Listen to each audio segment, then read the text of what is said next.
Hey guys, welcome back here to Intuitive Angling. Really appreciate you guys coming by the channel and spending some of your day with me.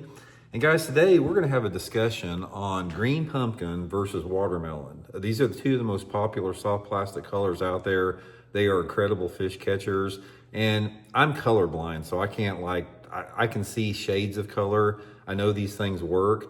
But the thing about it is there's two different scenarios here. One time, at certain situations, a watermelon will outproduce a green pumpkin and vice versa. I'm gonna go over in today's video what those situations are and when I do best on them, and just some stuff to give you some good overall advice on lure color selection with this.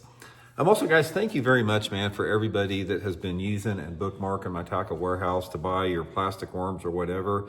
If you're one of the viewers of the channel or subscribers that have been using that link that I put in every video description, thank you very much from me and my family. We really appreciate that.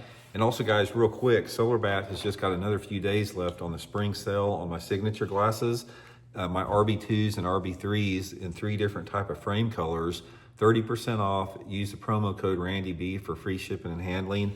They also got prescription lenses too, so I'll have the Solar Bat link in this video description too. I appreciate that. Okay, guys, here's two of my favorites, everybody's favorites, green pumpkin and watermelon.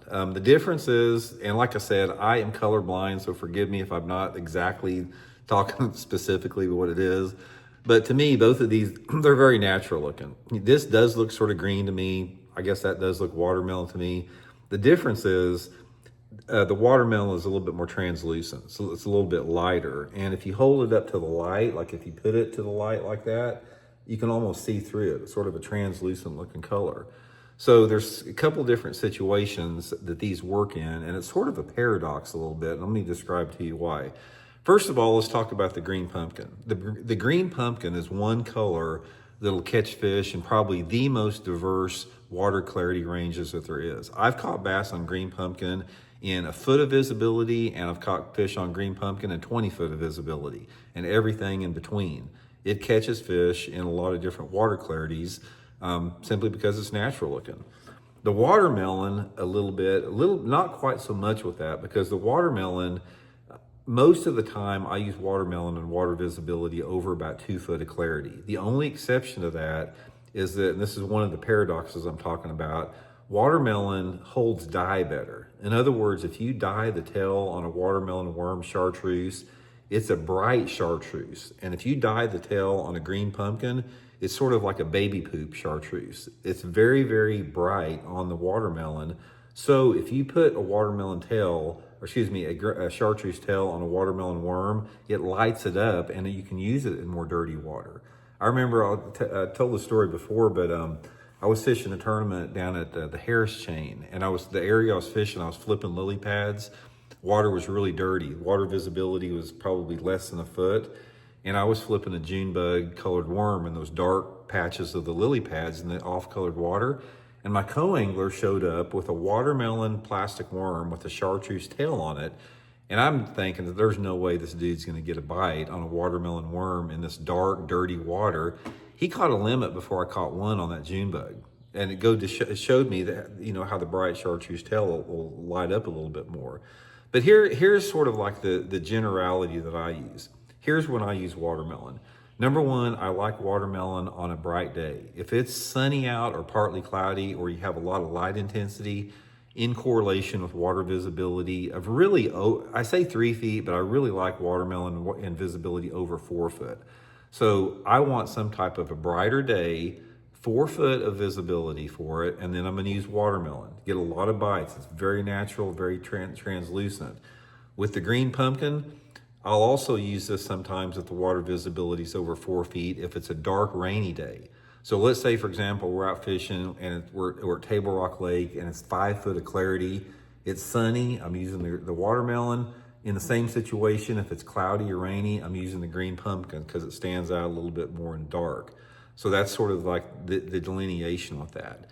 Most of the time on both of these, I do dye the tail chartreuse. When I dye the tail chartreuse, it depends on how bright I want it, because sometimes I'll just put, like on the tip of it there, I'll just put a little bitty puff of chartreuse just on the tip of the tail. Say if the water is clean and it's brighter, And if it's darker and I want it to show up, sometimes I'll dye the tail and even up on the worm. I'll dye this far, this much of the worm to make it really, really bright. And the same with the watermelon. Sometimes it's just a little bitty touch of chartreuse with like a chartreuse marking pen on the end, and sometimes it's the whole thing. So that just depends on the water visibility and the light intensity with that. Now, a couple other things with this is watermelon. Let me give you another piece of advice with it. This will create some good colors. One of the things you can do with a watermelon that makes it look really good is get some black dye. Take black dye and dye the whole worm black on there, and then dip some chartreuse in it in the tail, and you have a really bright black and chartreuse worm. In some worm models that you can't get black and chartreuse in, like for example Zoom, they don't make a black with chartreuse tail in a lot of the worms they make. So I can make my own black and chartreuse with a watermelon. Watermelon is an excellent bait to dye. You can dye a lot of different colors on it. You can dye it orange tail, you can dye it blue tail, you can dye it red, just a lot of different things. You can dye the whole thing chartreuse if you want to. So anyway, guys, that's sort of my fundamental choice between it. You can't go wrong. And most of the time, if you're catching them on watermelon or green pumpkin, you can catch them on one or the other to some extent. I've very seldom been in a situation before where I was catching them on green pumpkin that I couldn't get a few bites on watermelon, but it's all about maximizing the situation. The only situation I can remember is I remember a couple of years ago, I was fishing a shaky head down at Table Rock, and I had green pumpkin and watermelon, the Magnum shaky tail worm, which is sort of like a trick worm with a pointy tail on it. And they wanted the watermelon. The water visibility is like 10-foot clarity, and I couldn't hardly get a bite on a green pumpkin, but they'd bite that watermelon. So that's just sort of my guidelines with it, guys. Hope it helps you catch some fish. We'll talk later.